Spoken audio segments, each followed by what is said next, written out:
I'd love for you to put your hands together and welcome my brother Jonas as he comes to the stage to share his heart tonight. I've come prepared. We are indeed. You've got the tissues already. Brother, I'm the most emotional person here and they play funeral songs. Yeah, I know what we're getting at here. It's not being sad. It's just us taking a moment to say, God, you're a good God, right? Yeah, Yeah? 100%. Hey, look, this is the first time ever Jonas has shared his story. And for those who don't know, this is my brother, and we are part of a big family, and so I have a lot of siblings. But tonight I just wanted to jump into the topic, feelings. And tonight we're going to do feeling not good enough. And my prayer is that we all get something out of it, and we're excited to share. So Joey, kick us off, just a short intro. Tell us a bit about yourself, what you're doing right now, and Right now I'm feeling very emotional. So yes, my name's Jonas, 23, one of 6 kids. Been in a Christian household my whole life, born into it. Parents were senior pastors. I'm currently helping out a bit in youth, do a bit of media. Yeah, nice. Compose. Bit of. Can I interrupt? Church. Am I there? I've lost you. I'm on? No. I'm going. Oh, here you go. Let's have a lot of grace tonight for Jonas. And if he needs to pause, we're going to pause. We're all family here, right? I want you to know that we're backing you on this story. And it's okay. Let's just, we want to be far from perfect in here. So let's just, you take your time and we're going to get into it. But we're going to have grace and listen to the story. So if you need a breather, we'll let you have a breather. Yeah. What were you saying? Happy tears. It's happy tears. I promise. So I'm helping out a bit of church at the moment. As I said, youth, media, do a bit in the kitchen, but yeah, kind of just cruising. Yeah. Cruising. Yeah, nice. I do know that you're a barista also, which is, yes, I've heard, the ultimate testing of your faith. Yes. Yes. So coffee's like the church outside of church, apparently, and for all those caffeine addicts out there, is that the right word? Jonas is your local dealer, and that's how it works. Definitely a legal drug. Yes, it's a legal we drug. don't talk about it, but... And Jonas said to me tonight, he said, look, dude, I'll do this panel on one condition. I'll share my story on one condition. Can you shout me out that I'm actually single and ready to mingle? Sure. So there's my plug. I do believe the crew said that Instagram will be in the description below for you watching online. To talk about God, I believe. There we go. It's out there for the world to see. It's now. out. Look, I got Jonas up here tonight because I wanted to really dive into the feeling of not being good enough. And it's a real feeling. It's something that we've all experienced. It's something that, in my life I've gone through and I still struggle with on a day-to-day basis. So I'm sure that I'm not alone on this if you're in the room tonight and maybe online, you've felt like you weren't good enough. And, the favourite thing we love to talk about all the time is if I came to church, the roof would cave in on me. We know that's not true. We believe God rips off roofs for people, and so he doesn't collapse them in. Jonas, tell me, let's just go through your life story. Tell me about where you got to this moment and your story. I know we grew up in a Christian home, but I know that doesn't mean we were always Christian. Tell us about your story there. Growing up in a church, it was fun. It was good. Like I did love growing up in a church. My whole life, and that was all good and well through primary school, and you don't really think about it much when you're a kid. I think when it started getting challenging, would be the word, would be high school. Yeah. And it's not even a sad part. We're going to cry and we're going to laugh our way through this, right? I love it. That's good. I promise you, I'm actually not upset. I just cry. I can't explain it. High school was definitely a tougher period. And believe it or not, it wasn't so much my peers. I never experienced he's a Christian, he's weird. I never, ever experienced that. I had a lot of good friends, a lot of not so good friends. But I think a lot of not feeling good enough I was a very naughty kid. Would you back me on that? I don't think you need to ask them if they'll back you on that. I think I literally saw Mum at school in the office more than I did at home. Um, so, but being like a Christian kid, and Mum and Dad were very well known for like being pastors at Port Macquarie. They did a lot of big things. So with that, like, a lot of people knew the family I'd come from.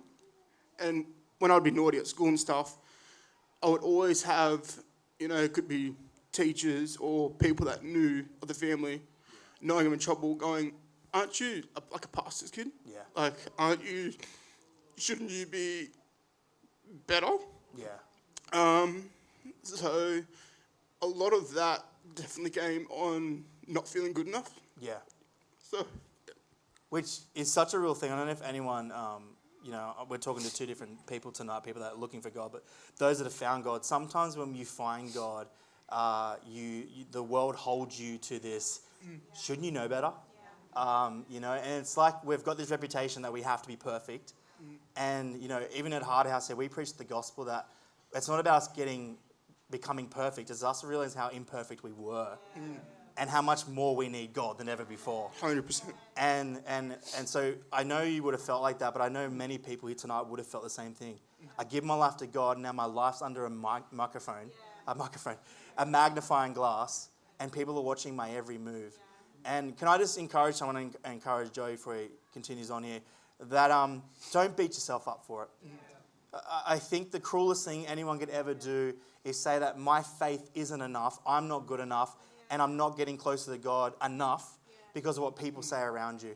I always say you can come to Hard House and not be a professional Christian. In fact, you can be an atheist and believe that God will work in your life. And so he's not looking for us to have it all together. He's looking for us to look for a God that can put it all together. And at the end of the day, that's just the reality of the gospel. But I get the feeling. I mean, everyone can feel it tonight. You get that feeling. Hey, you found Jesus, you need to be perfect now. So that's a real thing, and I appreciate you sharing that, because that's literally how we all feel, because people hold us to what they know of us and not what we're becoming. What happened when because I know for me, when people start pulling that card, you should know better. Yeah. You go far deeper into... Yes. You start to go, I'll prove that God isn't in my life. Like, it's kind of this weird thing. What happened? How did you handle that? How did you move into, your life from that moment? Well, definitely in my life, it came a part where it was exactly what you just said then. Maybe I'm not good enough, so why bother? Yeah. Like, if that's really what people think, you should be so good, because I can't be perfect. No one can. So when you try and fight the impossible, you lose. Yeah. This part's sad because it was a big turning point for me. This is real crying now. You've already won the crowd over. Let's. Have I got you all yet? No. No, it's definitely, being in a Christian home, I always believe there's a God. I always, had a thought of a God, and I've heard hundreds of times what he can do in your life. Yeah. But when you're fighting the impossible, you tend to neglect it. So I hit a point where I was like, okay, I can't do it. I'm not good enough. And it really started turning my life away. Yeah. So coming towards the end of school, you start to turn 18, you're finishing up. It opened a whole new world. Yeah. And I really hit a point where I was like, I'm not good enough for church, so maybe I can be good enough for the unchurched. Sorry. You're right. Because that door opens up, right? If we think that this place is for the perfect, the imperfect run away. 100%. And so we find the safe place in the dark place because, I don't know, maybe the pub's more accepting than the local church. But we know that's not the message, but that's what we think, right? 100%. God's got the clean in here and the dirty outside, but you and I both know God's called us to leave and reach those outside. It came to a point where it would be easier to talk to a guy plastered at a bar than it would be to talk to a Christian that's been in church their whole life. Yep. And that's not because you weren't accepted. That's because of the feeling of, I am not good enough. I know the real me. 100%. Yeah. I couldn't. How far, when you feel like that, how far deep do you go into the world? Like, what happened? What did you end up getting caught up in, and where did it lead you? It's led me to some bad places. Like, I think there was at least a 3+ year straight period of every single weekend, out until you couldn't drink anymore, putting $1,000 for the pokies a week. Like, it was, I looked forward to that more than I did church on Sunday. And you kind of, when it's something like that, you kind of don't realise how quick it happens. Yeah. Like, I've known God my whole life, but I'm no longer walking with him. And I still believe in him, but I'm no longer, with a connection with him. Yeah.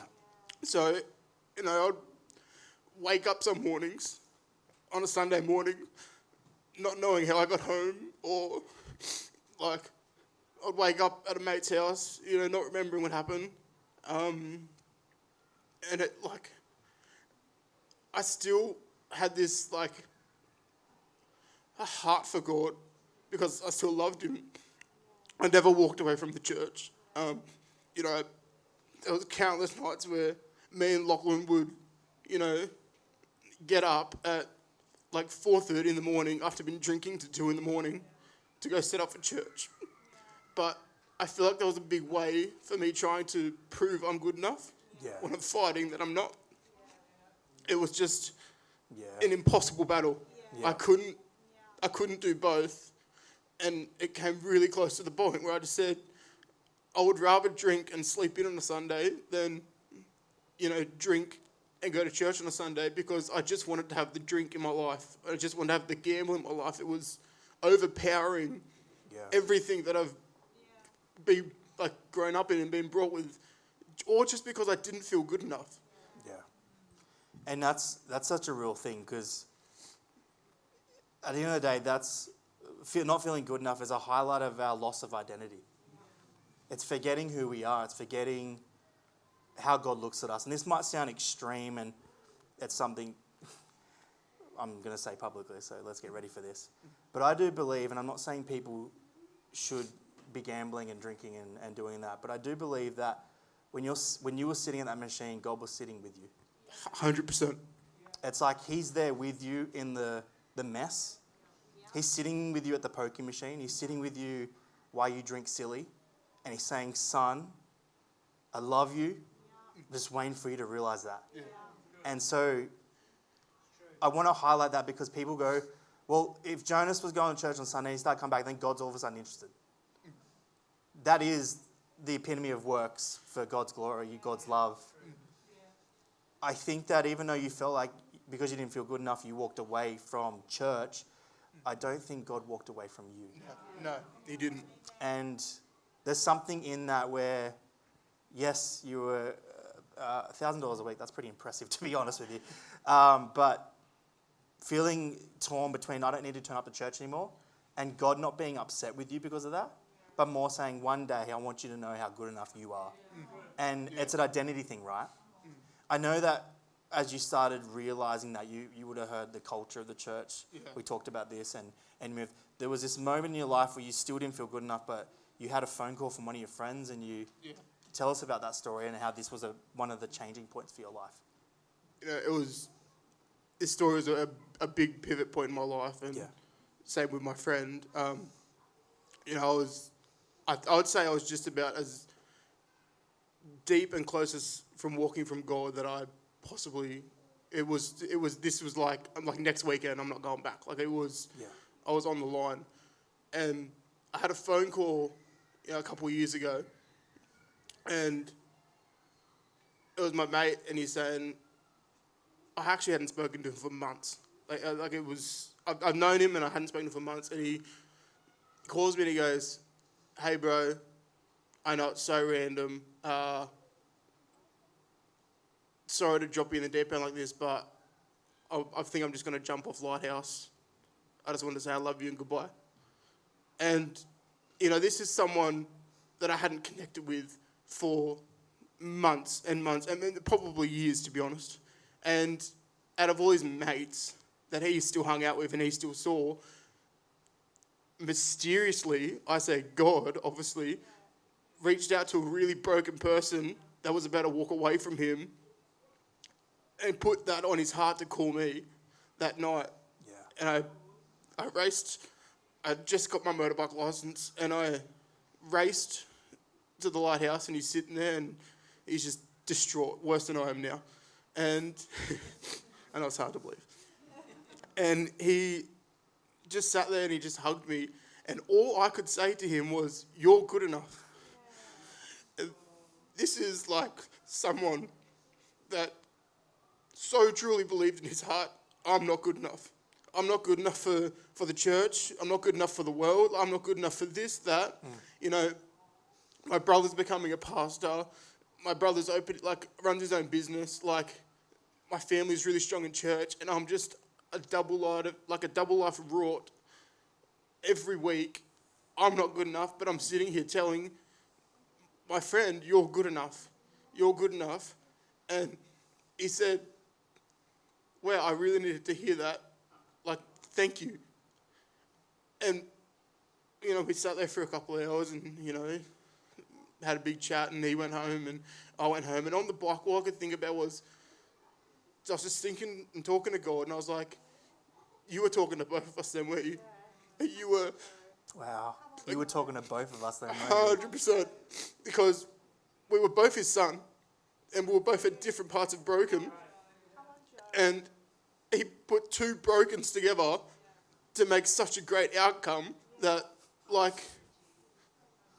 how can you fight that? Yeah. How can you, debunk that?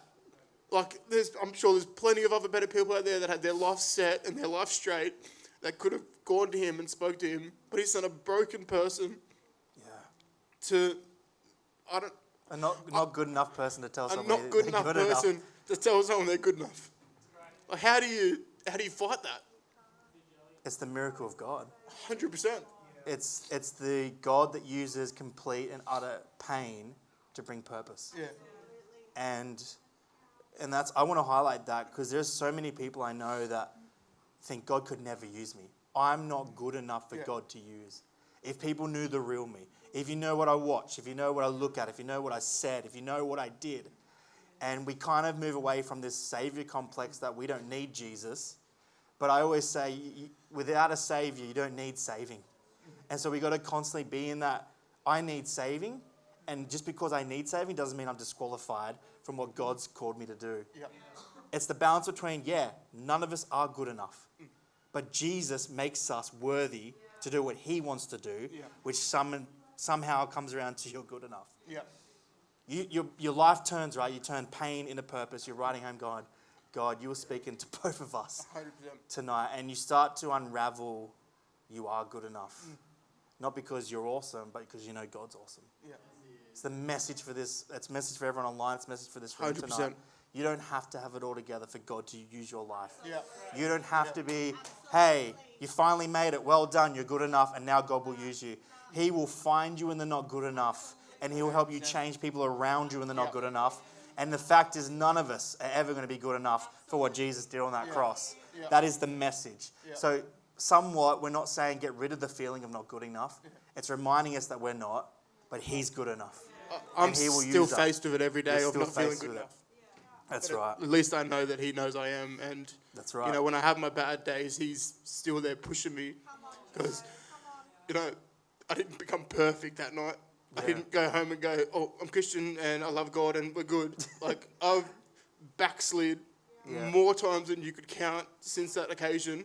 But I at least know I'm good enough and I'm loved and have purpose in this world.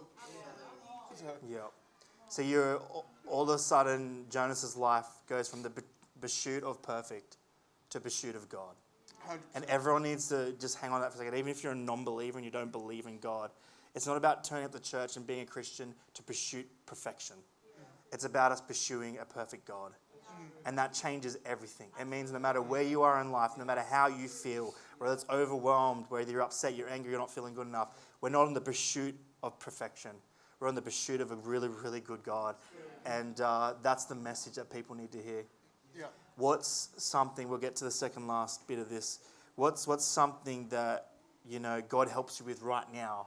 Because we know we're human and we know we have those moments where he reminds you, what do you do to keep in that mindset that I'm good enough and God will still use me to reach people at the cafe and God still uses me to run a next generation. He's volunteering in youth and there's young people turning up every day that are also young people that say I'm not good enough. What does God do in Jonas's life to help you stay on that, you know what, God's going to use me for something good? I'm like really bad when it comes to, you know, picking up a Bible and reading it, and, you know, like I forget to pray every day. Like I'm not a straighty 180, you know, have my calendar down of talking with God, because I'm not perfect and, you know, I forget these things, right? So a way I dealt with it is I just would ask God, you know, show me. Like, show me. Like, if, like, I know I'm going to forget to pick up the Bible, and I know I'm going to pray, and I know I'm not going to put worship on the way home. I'll listen to my gangster rap, right? But, like, just show me. And I actually have this story that, you know, happened. It's very recent. It's a couple of weeks ago. We all know, like, when you get your P's for your car, it's a big thing. Like, your mum takes 100 Instagram photos, and like it's a huge thing. You go through Macca's 4 times. 100%. Yeah, you're picking everyone up. You know, Yeah. like it's a huge celebration, and you know, I was very late to getting my P's. I was on a bike for I don't know, just a bit over 3 years now, and I never got around to getting my P's on my car. I was very late, and it's a recent thing I've just gotten, and you know, I was sitting home and I got a phone call, a couple of mates. I had a mate coming up from Sydney. It was his birthday, and we wanted to get like all the school friends together to hang out and have a dinner while he's in town. And I said, "Sick, yep, I'll see you there." Anyway, I'm driving because I just got my car and I was so excited. And all of a sudden have this feeling. I'm like, I just realised I'm 23 and I've only got my red P's. I know for a fact all my mates have their black license, and I just had this this strong feeling. Just pull over and take your P plates off, and you know, just they don't need to know. Just pull them off. Yeah. And I literally like had my blinker on, and I was going to pull over, and God showed me and said to me so clearly. He goes, "It doesn't matter how late you got your P's. It's a celebration. You know, like don't strip your accomplishments or your achievements just because like you're late to the party." And I think that is very strong in the church world or with God. Just because you've walked away and you're 40 and it's your first time walking in here to find out what this God guy's about, and you have a connection with him, don't be embarrassed of that. Like, come on. It does not matter how late you are to the party. Let's go. Do not strip your accomplishments away. You know, that's something to celebrate. Just like your piece, you got to celebrate it. So I didn't pull over. I kept my P plates on, and literally all my friends said was, "That's such a sick car." Not one of them even pointed at the P plates. I go, "That's a sick car," and I was so worked up the whole drive at not being good enough to fit in the crowd with my friends just because I'm on my red P's. Yeah. Just because we're walking into church and we've got our L plates on, and we're just new to this church stuff. Why are we stripping that like achievement? So that's something recent that's spoken to me, and I use that as an encouragement every day to realize I am good enough, no matter how late I was to the party. Wow. No matter how late you are to the party, you are good enough. You know, I think we talked about this too the other day. You said, look, I picked up my Bible once last week, but that's me starting to move in the 100%. Like, that's like people go, well, you only read your Bible once. You're like, yeah, but that's an achievement. 100%. Look at me go. You know, it doesn't matter how late I am, and I think the calling of I'm not feeling good enough, or the obstacles we have to jump through to feel good enough, they just don't exist. God just says, hey, you showed up, that's an achievement. Yeah. You prayed once this month, that's an achievement. Yeah. You called out to me, you wanted me in your life, that's an achievement. You left me, you came back, you left the church, you came back when you were 40, maybe even you're so young you don't even know what God's all about. If you find it, that's an achievement. Yeah. And so there is no, all right, you do this 5 times this week and you'll be good enough. Yeah. There's just every step is an achievement. I think we get so caught up in not being good enough that we forget we're in the middle of what we prayed about 3 years ago. And like, or your mum. yeah, We don't think we're good enough. We forget that we're living the moment that our mum prayed for 3 years 100%. ago. For what you prayed for 3 years ago. 100%. For what this church prayed for 3 years ago. That means every single person in this room right now and online is a miracle. 100%. For the prayers that we are still gathering, we're still here. Yep. Amen. Look, I want to read this verse that me and Jonas went over this week. And it says here in Psalms 139, I praise you because I am fearfully and wonderfully made. Your works are wonderful. I know this full well. And if there's anything we can put our whole life on, the bet of life, is that even if we don't feel good enough, God created you fearfully and wonderfully. Yeah. And just your existence, just you being alive right now, is the miracle that you were good enough. Good enough for God to create. Good enough for God to put air in your lungs. Good enough for you to be listening to my voice right now and those online. If God created you, you are good enough. If God made you, you are good enough. If you are standing, you're breathing, you're here right now, you are good enough, regardless of life, regardless of what you've been through, regardless of what happens at work, your bills to pay, your sickness in your life, whatever it is, you are good enough in the presence of God because the presence of God made you. There's the proof. All right, Sam, Jonas, are we good enough? Yeah, you exist. You're good enough. Yeah. Are you here right now? Can you see your hand? Yeah, you're fearfully and wonderfully made. You're good enough. Yeah. The only people that aren't good enough are the ones God didn't create. So everyone that's created is Good enough. good enough. I love you, bro. Thank you so much for sharing your story. You're an amazing man. I think there's so much more to go. But thank you. Give it up for Jonas.